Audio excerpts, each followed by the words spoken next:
So yesterday, San Diego City Council swore in their 74th council. They selected a council president, and it's the first time that the council is all Democrat. So the all new council, the event took place at the downtown library yesterday. I did attend that. And then later in the afternoon, they continued the meeting back at City Hall, and they reelected Shawnila Rivera to continue to be council president. It was largely the same council returning, except for Kent Lee, who represents the 6th City Council District, who replaced termed out outgoing councilman Chris Kate. And he was the last remaining Republican on the council, but everybody had kind words for each other, and the transfer of office went smoothly. Moving on,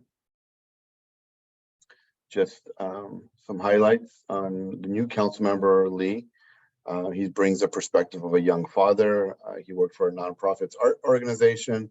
You know, and I think there was actually a couple of young kids on the stage yesterday.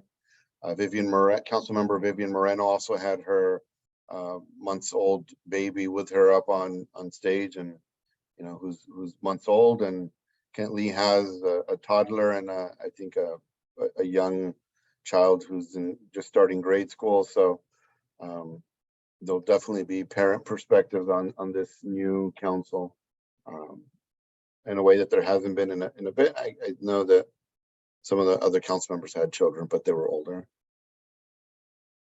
Moving on, City Council did unanimously approve a complex scoring system. It's basically going to prioritize funding for infrastructure in underserved areas. You can see that there's a unpaved road right there in Southeast San Diego. The argument is you don't see any dirt roads in Rancho Bernardo. So there's a scoring system that they determined to bring more fire stations, parks, libraries, roads, mostly in the neglected southern part of the city. And the scoring system is going to give higher priority to neighborhoods that have been historically underserved, where incomes are low and residents have low access to economic opportunities. They are weighted against social equity and boosting opportunities in low-income areas, particularly south of the 94. It also gives priorities to neighborhoods experiencing the most growth. So although a neighborhood may not particularly be disadvantaged, if they're experiencing rapid growth, then the system accounts for that, so that rapidly growing neighborhoods don't fall behind either. We've been waiting since July for the green waste program to start, and they will be delivering cans starting next month. And lucky me, it will start with those bins will be delivered in January and February for the homes that get trash pickup on Wednesdays, followed by homes that get trash pickup on Thursday that will get cans in March and April. And then that process will continue. May and June will be Friday, and Monday will be July, August. And then anyhow, it'll continue that process until all the bins are delivered in August. But it'll start with Wednesday pickup and go from there. So they have hired they've purchased dozens of new trucks, and those will be arriving this month. And new drivers have been hired with signing bonuses of $2,500 to pick up the green waste. So this is to come in compliance with Senate Bill 1383, where you must separate your food waste and your food soiled paper products from the trash. Every resident will also get a plastic kitchen pail, so the food scraps can be kept under the sink or elsewhere until they're ready to take them outside to the green bin. Moving on, yesterday there was an announcement by County Board of Supervisors Chair Nathan Fletcher, who will be stepping down as chair, and has made an announcement that he plans to nominate Vice Chair Nora Vargas to replace him. He said that he looks forward to turning the reins over to Vice Chair Vargas, the first Latina in hundreds of years in the history of our county. She's been an incredible vice chair, and I believe she'll make a great chair, is a quote that he stated. I think it's important to provide opportunity for others so that we continue to drive change. Prior to him being elected chair, the County Board of Supervisors actually rotated chair from meeting to meeting as they went through the 5 supervisors. San Diego came in at the number 32 spot on the new ranking of the world's best cities. So we can say we're top 33 in the world. It's through Residence Consultancy, considered the most comprehensive city ranking on the planet. Water rates are expected to surge 18% over the next 2 years in San Diego. So be prepared for that. This is just outside of city limits, but you'll no longer need to go to Amsterdam to sit in a lounge and consume cannabis. National City has converted an old university into a cannabis lounge, and it's coming soon. It's in partnership with the Siquan tribe. It's the first licensed cannabis lounge south of Los Angeles on the waterfront in National City. It's called Sessions by the Bay. Moving on. A judge has dismissed the city from the taxpayer challenge to the Ash Street lease. A citizen did sue the city on that lease, and the judge has dismissed that. So the saga continues.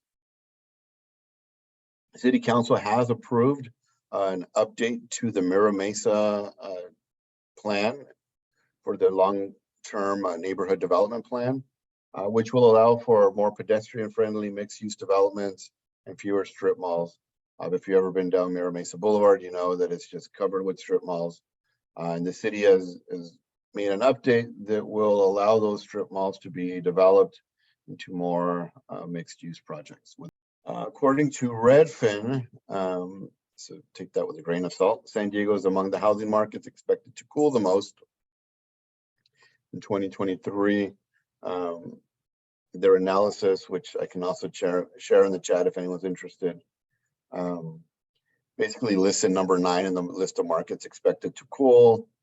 Their logic is those that had the biggest increases will have the biggest declines. Higher on the list was Seattle, San Jose, Las Vegas, and Salt Lake City. Chicago and Milwaukee and Albany were at the bottom of that list. They didn't predict how much prices might decline. They just relied on the trend the prices had dropped for 5 months in a row. They are predicting that sales will be the lowest since 2011 with 16% fewer homes sold. So the Big Bay Parade, the Holiday Bowl will take place at Petco Park. I found it interesting that they're doing it there and not at the new Snapdragon Stadium, but somebody pointed out to me that Petco Park still seats more people. So Holiday Bowl, Petco Park, but it's normally along Pacific Highway in front of the county building. And this year it will not, because there's a cruise ship docking, which is problematic to have a cruise ship emptying all its passengers during a parade. So it will actually move the route along Harbor Drive. Here's the map. So the balloon and floats will be staging at the Embarcadero, come around the convention center, and then vehicles, bands, and groups will stage on Harbor Drive going towards Barrio Logan. The parade will start right at Park Boulevard, across the train tracks from Petco Park, and will end just around the corner from Seaport Village, right there on Pacific and G Street. So different route. Generally, it's still same area, just not right on the water. It'll be in front of the convention center instead. That's on December 28th, which will be it is North Carolina, the Tar Heels against Oregon. Here's a report and a study on why San Diego is falling so far behind on housing. There's a 22-page report. If anyone's interested in that, just ask for it in the chat and I'll share the link there. Essentially, 3 council members asked for a study to be done to figure out why everything is so slow to get approved in San Diego and why it's so hard to build anything. Lise Lowe, the Director of Development Services, says there's currently close to 100 vacancies in the Development Services Department, and they receive over 60,000 permit applications a year. Council members who wanted the report were Councilmember Hilo Rivera, Councilmember Whitburn, and Councilmember Moreno, who requested the analysis back in August to try to understand what's holding the city back from building more housing. Here's some festive things to do this holiday season in San Diego. There's the Nutcracker Ballet and the orchestra all have theater stuff going on. You can watch a holiday movie on the rooftop deck of the Grand Hyatt. There is some ice skating. One of them to help kids with cancer down at Liberty Station. They have a ice skating rink right there, right across from where the lot is, the movie theater. The proceeds there will go to the cancer ward at Rady Children's. Last weekend's boat parade was canceled due to weather, but it will continue on Sunday, and that is free and on the bay. It's the Parade of Lights for all the boats decorated. Legoland has got a holiday display. The Hotel Del's always great. They also have ice skating there. Botanic Garden. The Old Globe has a Christmas Carol, and there's several light displays around town. The mayor and council president is proposing a new renter protection ordinance that will be voted on early this year. They're looking to try to line up city policy with state policy, AB 1482. The Apartment Owners Association did applaud some changes in some of the initial suggestions. One of them was that they were going to eliminate the illegal use, basically the ability to kick out a tenant for illegal use of the property. Initially, they were going to eliminate that from a lawful use of eviction, and that was removed.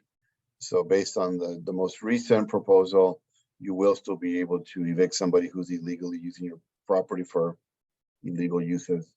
Under the initial proposal, that was included in reasons that required going through the just cause process. San Diego has climbed in the ranks of the most expensive cities in the world.